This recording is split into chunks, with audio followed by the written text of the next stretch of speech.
Hola, hola, ¿cómo están? Espero que estén bien. Vamos a partir pronto ya. Vamos a esperar que se vayan conectando y partimos.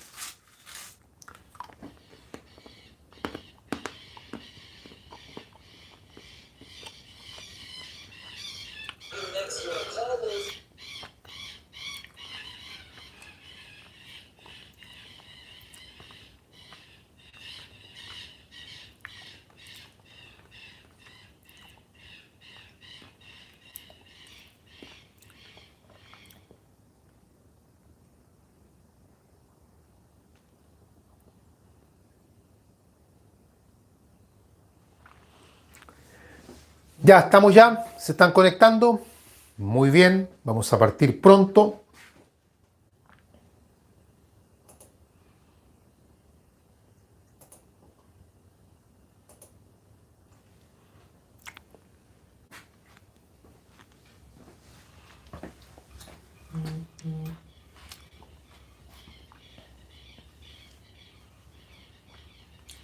Ya. Comencemos entonces. Vamos a entrar a analizar en la última parte de la clase de hoy y profundizar un poquitito más en algo que dejamos ya en la hora anterior respecto a las formas de terminar un juicio. Siempre bajo la premisa de que lo que estamos estudiando es juicio ordinario, no olviden eso. Vimos recién algunas de estas ideas que las vamos a repetir ahora y las vamos a profundizar un poco más.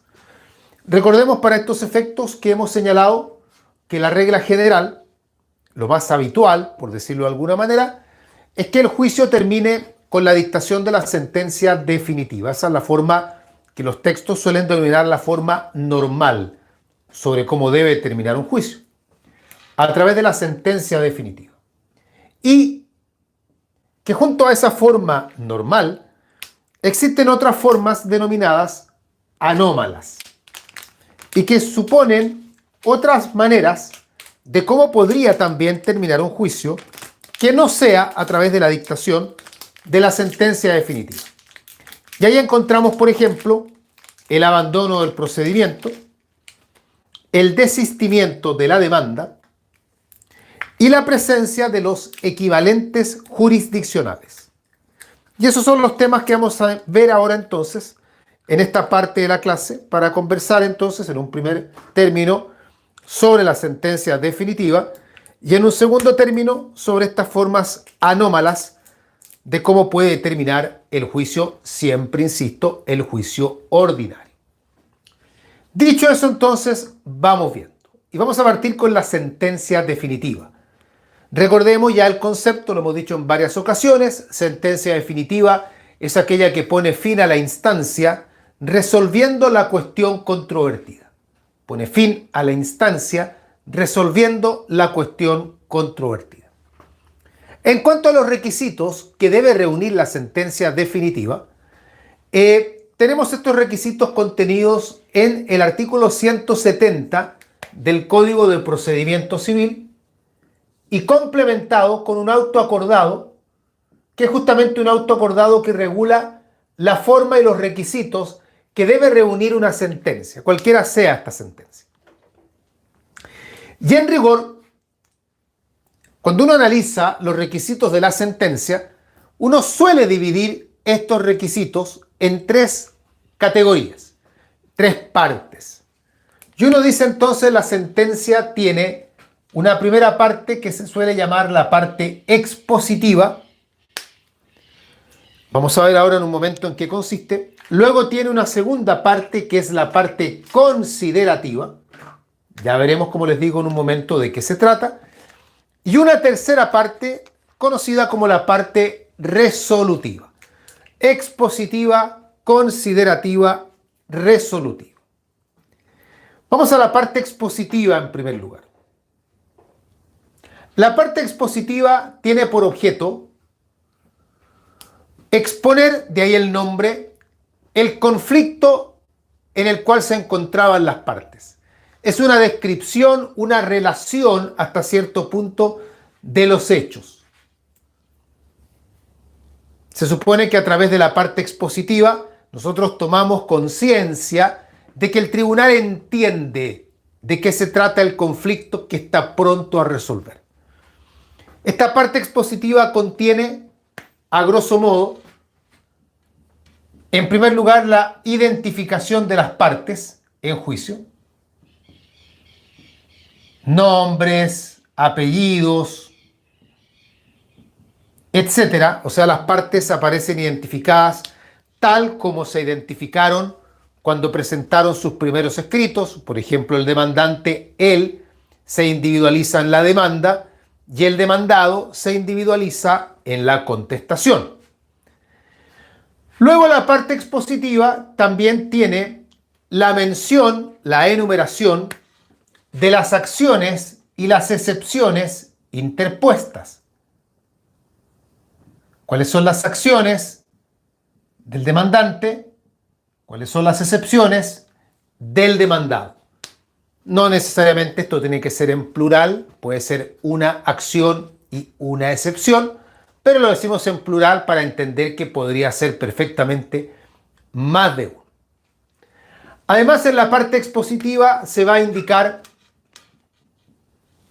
si es que se recibió la causa a prueba, si acaso se recibió la causa a prueba, y además se va a indicar, por último, si se hizo la citación a oír sentencia. Como ambos trámites son trámites esenciales, están considerados para que el tribunal, al describir la parte expositiva, haga referencia a ellos. Esta es la parte expositiva, insisto, todo esto está recogido del artículo 170 del Código de Procedimiento Civil y este auto acordado que regula las formas de las sentencias. Luego de la parte expositiva tenemos la parte considerativa. La parte considerativa de la sentencia. Esta parte considerativa sirve para que el tribunal indique cuáles son los fundamentos que ha tenido en cuenta para dictar la sentencia. O sea, acá el tribunal está justificando el por qué ha decidido de la forma que ha decidido. Cuáles son sus argumentos, sus fundamentos, sus motivaciones para la sentencia.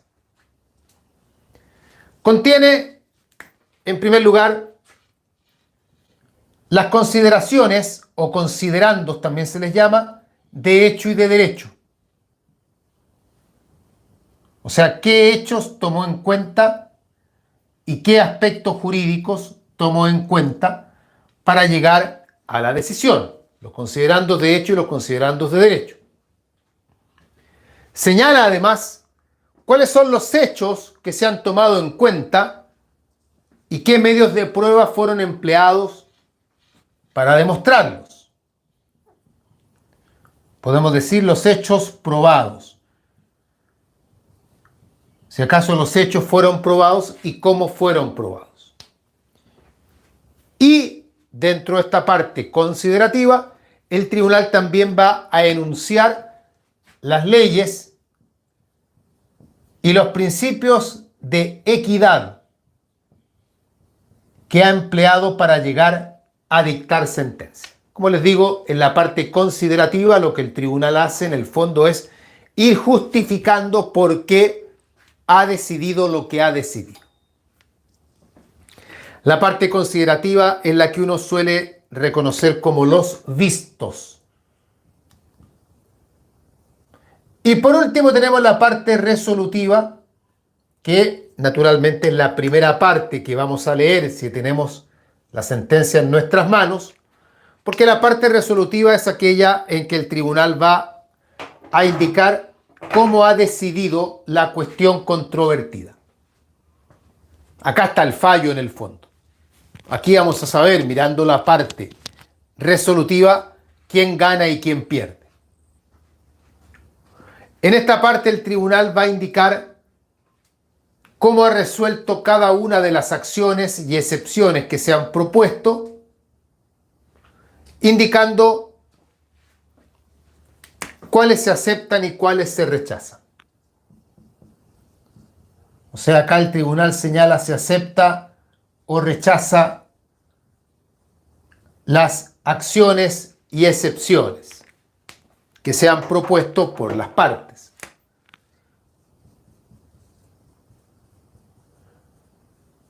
Cabe destacar que el tribunal tiene que pronunciarse respecto a todas las acciones y todas las excepciones opuestas, salvo naturalmente que el tribunal estime que haya acciones o haya excepciones que sean contradictorias entre sí. O sea, que al resolver una no pueda resolver otra, por ejemplo. Y esto es, o estos son, si ustedes quieren, los requisitos que debe reunir la sentencia. Y la verdad es que estos son los requisitos que debe reunir la sentencia en todo tipo de procesos civiles. Estos son los mismos requisitos del juicio ordinario y también para el sumario y también para el ejecutivo y en general para todo asunto que sea de carácter civil. Me está preguntando algo. Recuerden usar para comunicarse conmigo, no usar el chat de WhatsApp porque yo no lo veo, sino que usar para eso el WhatsApp. O sea, no usar el chat del YouTube, perdón, sino que usar el chat de WhatsApp. Alcancé a ver una pregunta que alguien hizo, pero no alcancé a leer el contenido de la pregunta. Por lo tanto, le pido a la persona si puede realizarla en el chat de WhatsApp, por favor.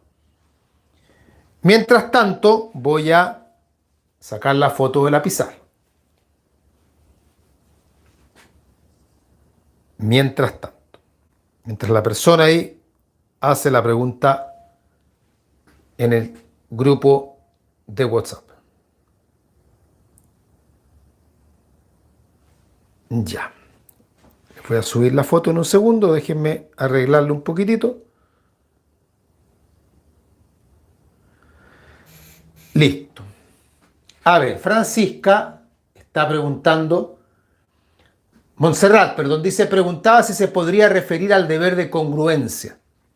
El deber de congruencia en realidad es un deber que está presente más en procesal penal que en procesal civil, ¿ya? Punto 1. Aunque en procesal civil igual se podría hablar de un deber de congruencia, y es que debe haber una relación de lógica entre las distintas partes de la sentencia. Es decir, no puede ser que en los considerandos el tribunal esté apuntando a condenar, pero luego en la resolución absuelva, por ejemplo. Entonces tiene que haber una sincronía, no quiero ocupar la palabra congruencia, pero una sincronía, una relación causa-efecto entre lo que se toma en cuenta en la sentencia y lo que la sentencia resuelve. Pero insisto que con mayor propiedad la historia de la congruencia, el concepto de la congruencia, se aplica como principio más bien en materia penal. Francisca dice, profe, ¿cuál es la sentencia de término? ¿La sentencia definitiva es una sentencia de término? Depende. La sentencia de término es aquella que pone fin a la última instancia.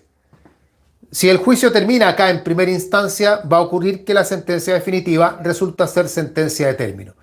Pero si vamos a una segunda instancia, la sentencia de término va a ser probablemente la sentencia de segunda instancia y no la de primera instancia. No es lo mismo, por lo tanto, sentencia definitiva que sentencia de término, que es lo que está preguntando Francisca. ¿Alguna otra pregunta? Estoy subiéndoles ahí la foto mientras tanto.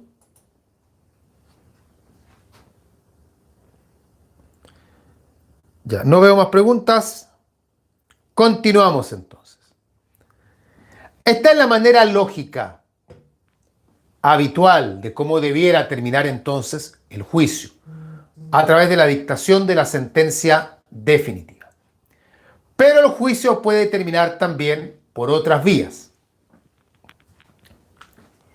Una de esas vías, anómalas, poco habituales, no tradicionales, es el abandono del procedimiento.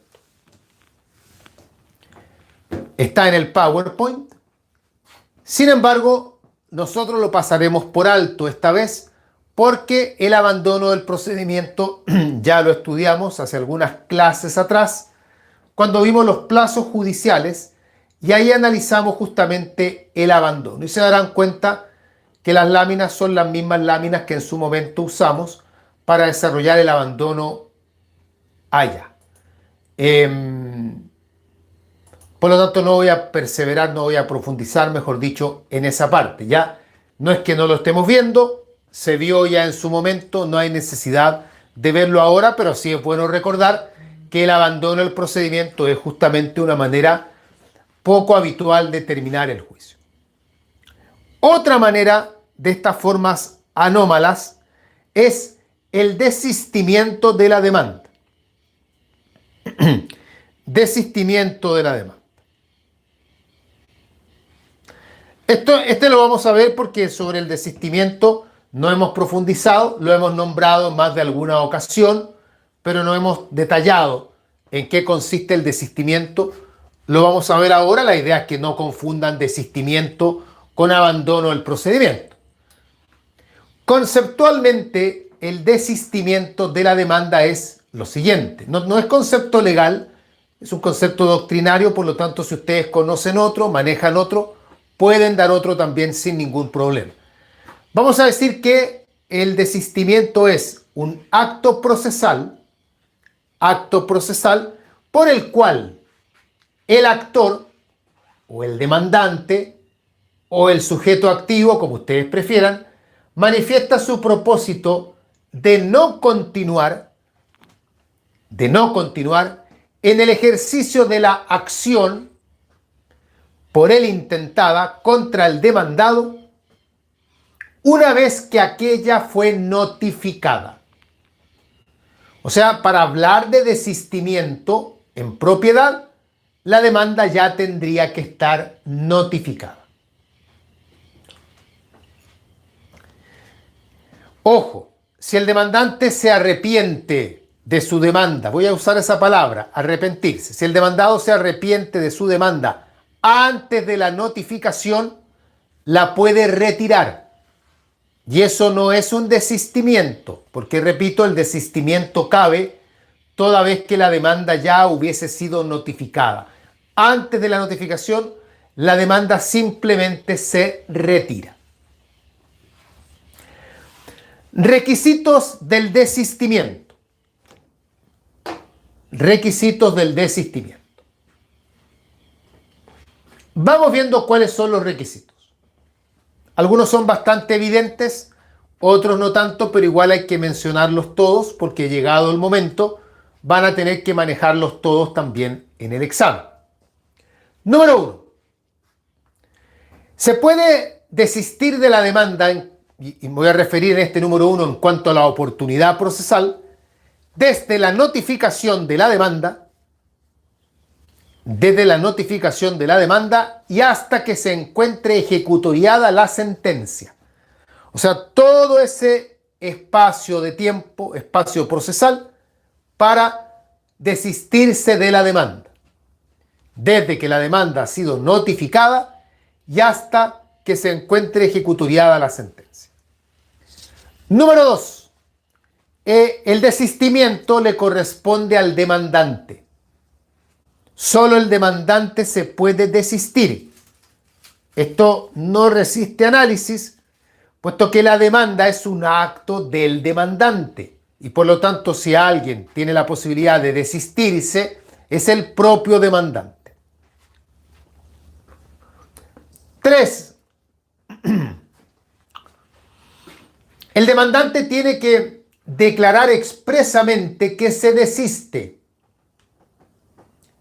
No va a haber un desistimiento tácito. Si el demandante se quiere desistir, debe indicarlo ante el tribunal. O sea, presentar un escrito que en la glosa diga que él se va a desistir de la demanda. Si él deja pasar el tiempo sin hacer nada, no lo olvidemos, lo que va a suceder ahí es probablemente un abandono del procedimiento. Pero no hay desistimiento por la sola circunstancia de dejar pasar el tiempo y no hacer nada. Por eso decimos que el desistimiento implica una declaración formal, una declaración expresa en ese sentido. 4. requisito, para desistirse se debe tener capacidad.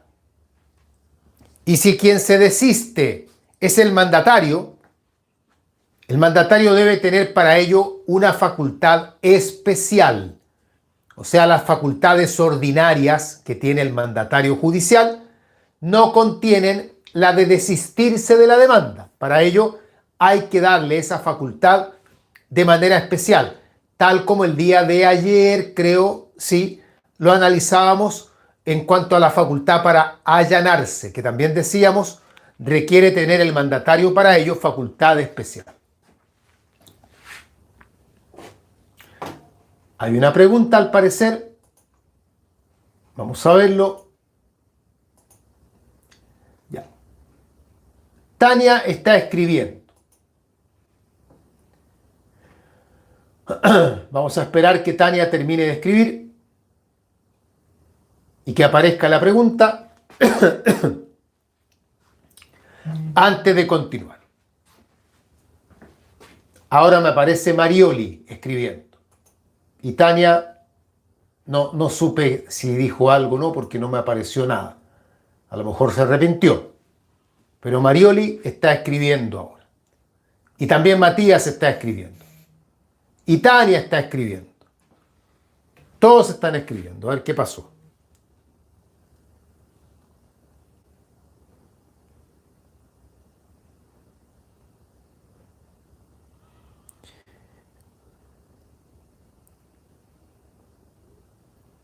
A ver. Tania dice, disculpa profesor, hasta que se encuentre ejecutoriada la sentencia. Me imagino que está preguntándome hasta qué momento se puede desistir. Si es eso, sí, hasta que esté ejecutoriada la sentencia. Después Marioli dice, en relación al requisito 1, ¿cómo opera el desistimiento del tribunal? ¿Cómo el desistimiento? ¿Deshacimiento? A ver, déjeme tratar de entender la pregunta que hace Marioli. En relación al requisito 1, ¿cómo opera el deshacimiento del tribunal? No entiendo qué tiene que ver el deshacimiento. Y me siguen preguntando por el chat de YouTube, que alcancé a ver parpadear ahí. No usen el chat de YouTube. Les he dicho varias veces, porque no tengo cómo ver las preguntas que ahí aparecen. Me aparecen medio segundo y se borran. Y no me suelo acercar a la cámara para no apagarla sin querer, en fin. Trato de entender lo que está preguntando Marioli en relación al requisito 1, cómo opera el deshacimiento del tribunal. No sé qué sentido darle a la pregunta. O sea, deshacimiento del tribunal.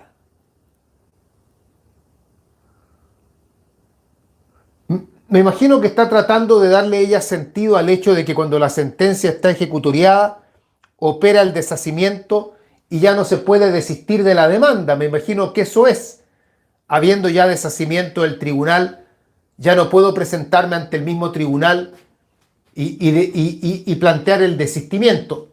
Trato de darle cierto sentido a lo que está preguntando Marioli. No sé si es eso realmente, porque la pregunta así, hecha fuera de contexto, como que no logro captarla bien.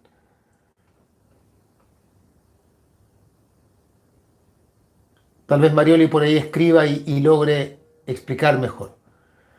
Hilda dice, en relación a las facultades del mandatario para desistirse de la demanda, ¿son las mismas del artículo 7º? Sí, claro. No olviden que las facultades de los mandatarios judiciales se dividen en facultades ordinarias y facultades especiales. Para desistirse de la demanda tiene que tener facultad especial, así como para allanarse también tiene que tener facultad especial. Las ordinarias no le van a servir. Ya, Marioli me dice que sí, que a eso se refería, así que estamos bien. Ya, tenemos entonces los requisitos del desistimiento de la demanda. Sigamos. ¿Cómo se tramita el desistimiento?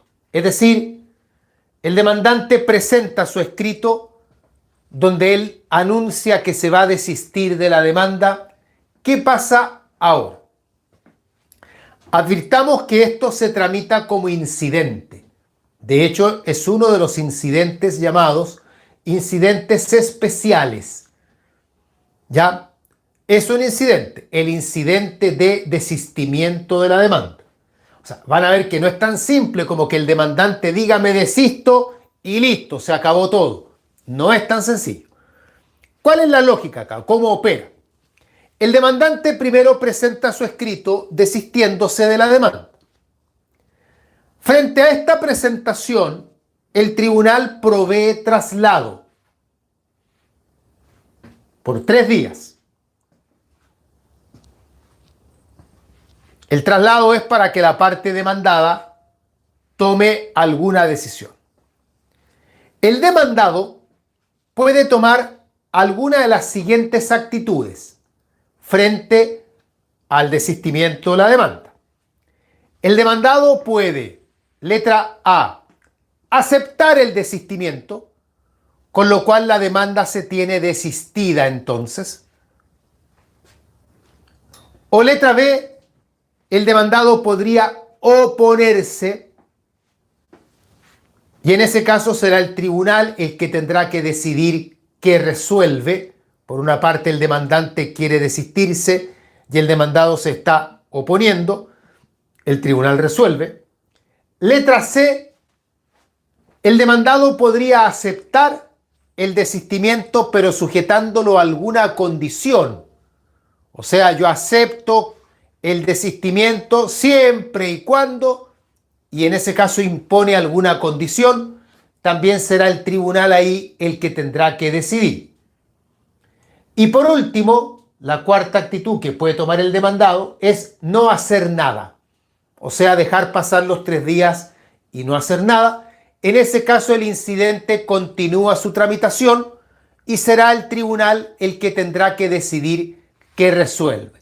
O sea, prácticamente en todos los casos será el tribunal el que decida, a menos, claro está, que el demandado acepte el desistimiento.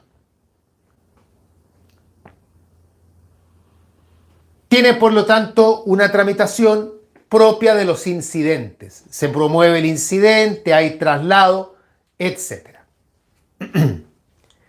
¿Qué naturaleza jurídica tiene la resolución que dicta el tribunal?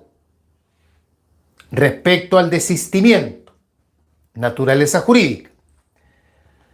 Hay que distinguir si acoge el desistimiento o si lo rechaza. Si acoge el desistimiento o si lo rechaza. Si lo acoge, se trata de una sentencia interlocutoria, de primer grado para ser más preciso. En cambio, si rechaza el desistimiento, se trata de un auto. ¿Por qué la diferencia? En el primer caso es sentencia interlocutoria porque confiere derechos permanentes. En el segundo caso es un auto porque no confiere derechos permanentes.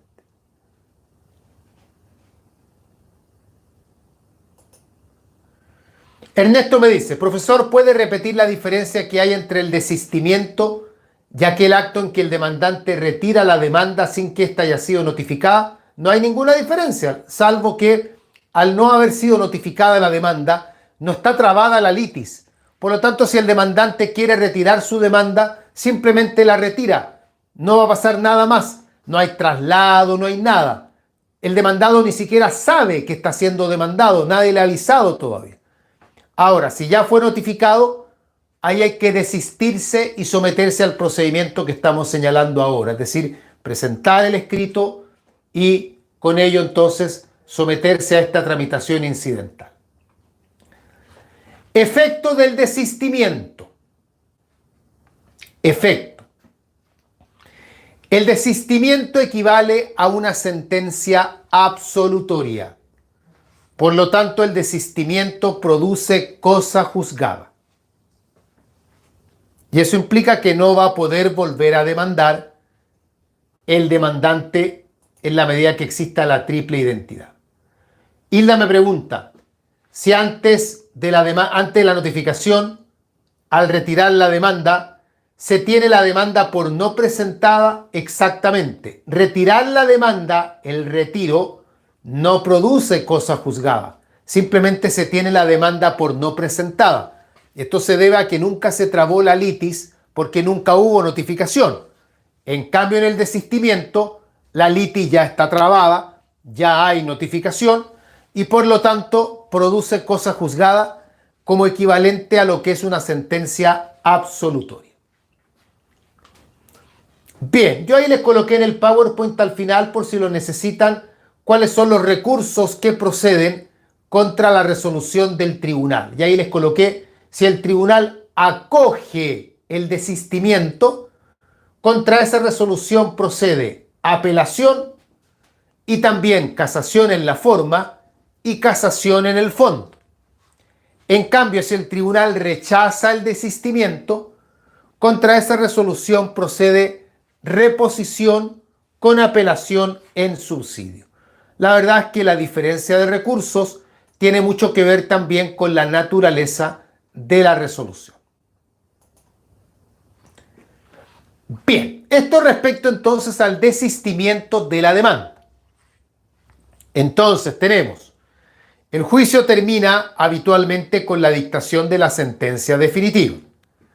Podría terminar de forma anómala a través del abandono del procedimiento ya estudiado. Podría también terminar de forma anómala a través del desistimiento de la demanda, que lo acabamos de ver. Y en tercer lugar, y lo veremos ahora a continuación, podría terminar de forma anómala a través de alguno de los equivalentes jurisdiccionales. Y vamos a echar entonces una mirada a los equivalentes jurisdiccionales ahora en materia civil. Algo dijimos en su oportunidad cuando tuvimos la clase sobre jurisdicción, pero no fue mucho lo que comentamos. Ahora comentaremos algo más sobre cada uno de ellos.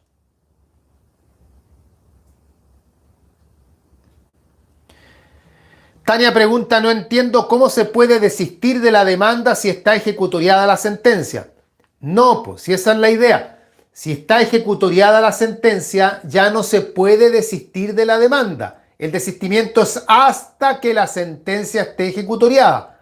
Cuando ya está ejecutoriada, no puede haber desistimiento. Rosa mandó un audio, lo vamos a escuchar. Profesor, ¿me puede explicar la lógica de que el demandado se oponga al desistimiento, por favor? El demandado se puede oponer al desistimiento principalmente porque haya costas involucradas y por lo tanto él quiere que se condenen costas al demandante, por ejemplo. Ahí podría haber una motivación de parte de él o simplemente por el hecho de que él necesite una sentencia. Para efectos que pueden ser efectos particulares de él, él necesita que haya una sentencia. Imagínense ustedes estar en juicio por años y años y años con todo el costo que eso significa para que al final el demandante se desista. Entonces, por eso es muchas veces necesario para el demandado provocar que el juicio termine y llegue hasta el final. Bien, continuemos. Pasamos ahora a los equivalentes. Recordemos primero qué son los equivalentes jurisdiccionales, que alguna vez los definimos. Repitamos el concepto. No es concepto legal. Son actos jurídicos procesales destinados a resolver conflictos de relevancia jurídica con efecto de cosa juzgada. Eso no está en la definición, pero agréguenlo. Con efecto de cosa juzgada, sin necesidad de recurrir a una sentencia. Con efecto de cosa juzgada, sin necesidad de recurrir a una sentencia. Bien sabemos que en materia civil, los principales equivalentes jurisdiccionales son la transacción, la conciliación y el avenimiento. Transacción, conciliación, avenimiento. Vamos a hablar someramente de cada uno de ellos. En ese orden, vamos a comenzar con la transacción. Definida legalmente por el artículo 2446 del Código Civil. El Código Civil define la transacción y la contempla dentro de los contratos. Lo que no es raro porque la transacción efectivamente es un contrato. La transacción definida por el Código es lo siguiente. Dice, es un contrato en que las partes terminan extrajudicialmente un litigio pendiente o precaven uno eventual. O precaven uno eventual. A esta definición la doctrina le agrega lo siguiente: haciéndose concesiones recíprocas. O sea, la definición finalmente queda: es un contrato en que las partes terminan extrajudicialmente un litigio pendiente o precaven uno eventual, haciéndose concesiones recíprocas. Características de la transacción. Vamos viendo. Número 1, es un contrato. Así lo define el código, y eso es un contrato, es un acuerdo de voluntades que va a crear derechos y obligaciones. Puede extinguir también, pero crea derechos y obligaciones, y en ese contexto es un contrato. Número 2, a través de la transacción se puede resolver un conflicto pendiente, es decir, un conflicto que ya está judicializado, se puede resolver a través de una transacción. Las partes que están en juicio y que llevan mucho tiempo en juicio pueden resolver el asunto mediante una transacción. 3. También a través de la transacción se puede precaver un conflicto eventual. O sea, las partes pueden resolver un asunto antes de llegar a tribunales. Antes de judicializarlo, lo pueden resolver a través de una transacción. Cuarta característica. Como regla general, en la transacción el tribunal no interviene, no participa, salvo que la ley le ordene participar. Y así sucede que hay algunas materias en que el código señala que la transacción, para ser válida, tiene que ser aprobada judicialmente. Por ejemplo, en materia de familia, en materia de alimentos, por ejemplo. 5. En la transacción, las partes deben hacerse concesiones recíprocas. Es decir, para que hablemos de transacción, ambas partes deben ganar algo. Se deben hacer concesiones recíprocas. Que una sola parte gane y la otra no contempla, no es transacción. Deben hacerse concesiones recíprocas. 6. Una vez transigido, hay cosa juzgada. Lo que significa que el asunto ya no puede promoverse ante un tribunal. Es el mismo efecto que el de una sentencia. A menos, claro está, que la transacción se declare nula. Como es un contrato, se puede anular tal como se anula cualquier contrato en el fondo. Y si la transacción se anula, no olviden, esto es materia civil, que el efecto propio de la nulidad es que las partes vuelven al estado anterior como si nunca hubiesen contratado. Por lo tanto, ahí, si la transacción se anula, el tema puede seguir la vía judicial. Salvo eso, la transacción impide que el asunto se resuelva judicialmente justamente por el efecto que tiene de cosa juzgada. Ya, eso es entonces la transacción. Vamos ahora a la conciliación. Lo mismo, concepto, características. Se termina la transacción, vamos a la conciliación. Concepto en primer lugar. No es concepto legal porque acá no hay concepto legal. La conciliación es el acto jurídico procesal bilateral. Acto jurídico procesal bilateral en virtud del cual las partes en juicio, o las partes simplemente, en virtud del cual las partes, a iniciativa del juez que conoce del litigio, logran durante el proceso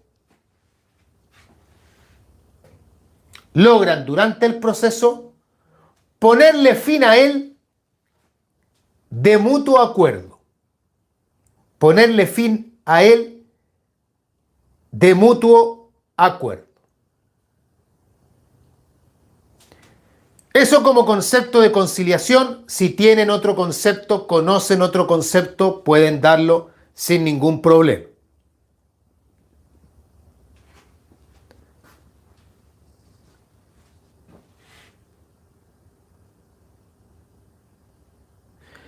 Bien, características de la conciliación. De esto hemos hablado ya bastante. 1. Primera característica. La conciliación es un trámite obligatorio en la mayoría de los procedimientos civiles. Trámite obligatorio en la mayoría de los procedimientos civiles. En la mayoría, no en todos, porque por ejemplo en el procedimiento ejecutivo, lo hemos dicho antes, no hay llamado a conciliación.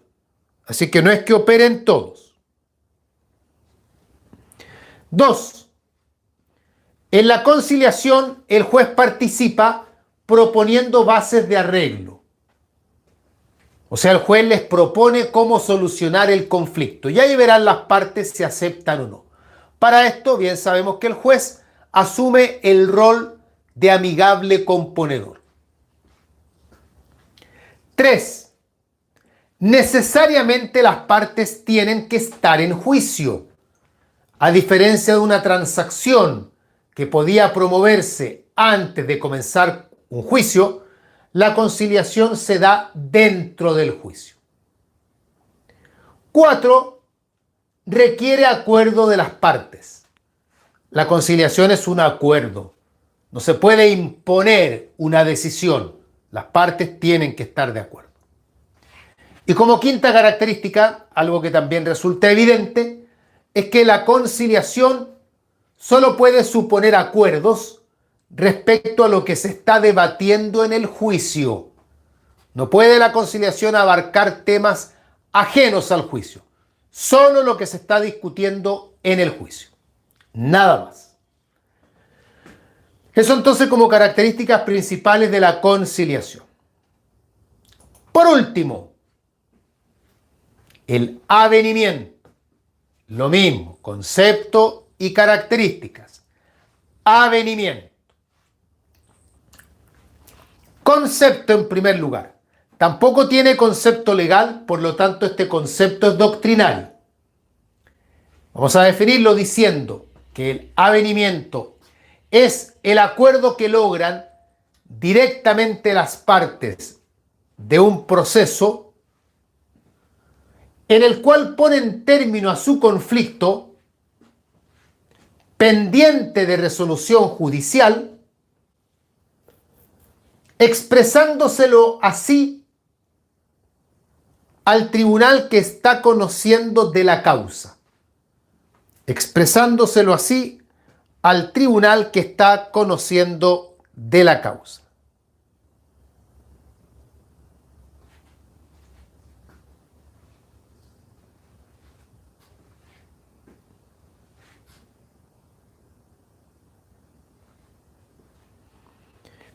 Bien, sigamos. Características del avenimiento.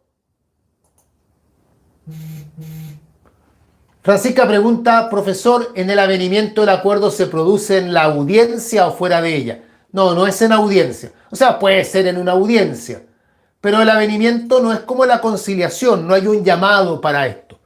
Pueden hacer el avenimiento fuera del tribunal también. Características del avenimiento. Número 1, debe existir un juicio pendiente. O sea, las partes tienen que estar en juicio para que haya avenimiento. 2, la verdad es que el Código de Procedimiento Civil prácticamente nunca se refiere al avenimiento. Lo menciona, sin embargo, el artículo 434, que lo contempla como título ejecutivo. Es la única referencia que tenemos en el Código de Procedimiento Civil respecto al avenimiento. Entonces, por eso cuesta mucho construir teoría sobre el tema, porque la ley acá no nos ayuda mucho. José dice, profesor, ¿cuál es la diferencia entre avenimiento y transacción? La diferencia está, hay varias diferencias. Por ejemplo, la transacción requiere concesiones recíprocas, el avenimiento no las requiere. La transacción se puede hacer antes de iniciar un juicio, el avenimiento tiene que ser durante el juicio. Y así hay varias diferencias. Ojo, la palabra es avenimiento y no advenimiento. Advenimiento es otra cosa, nada que ver con el derecho. Avenimiento. Borre la letra D de dedo que aparece por ahí. Tercera característica, el avenimiento debe darse dentro del juicio. Esto no significa en una audiencia, sino que mientras se está tramitando el juicio, dentro del juicio se debe dar el avenimiento. Cuarta característica, no requiere concesiones recíprocas, y esa es una diferencia con la transacción. Quinta característica, el avenimiento debe presentarse ante el tribunal para que el tribunal lo apruebe. Esa es otra diferencia con la transacción, porque salvo contadas ocasiones, la transacción no tiene que ser aprobada judicialmente, el avenimiento sí. Estas son las principales características de los tres principales equivalentes jurisdiccionales. Ojo que hay otros equivalentes también, pero estos son los tres más relevantes y los estamos viendo en este momento porque son una forma anómala, según hemos dicho, de ponerle término a un juicio. Bien, estamos entonces respecto al tema, tenemos lo que son las características de cada uno de estas instituciones que hemos visto. Dudas, consultas, comentarios, preguntas. Ustedes me dicen, yo estoy mirando acá el chat, y si no hay preguntas, hemos terminado por hoy entonces, retomamos mañana, iniciamos mañana ya el procedimiento ejecutivo. Isla está escribiendo. Vamos a ver qué nos dice. Por mi parte todo claro, gracias profesor, gracias a usted Hilda. Ya, no veo a nadie más escribiendo, asumo entonces que estamos todos ok con esto. Ya, nos vemos mañana entonces, a la hora de siempre. Que estén muy bien. Gracias Bernardo, saludos a todos, cuídense, ánimo y nos vemos. Chao, chao.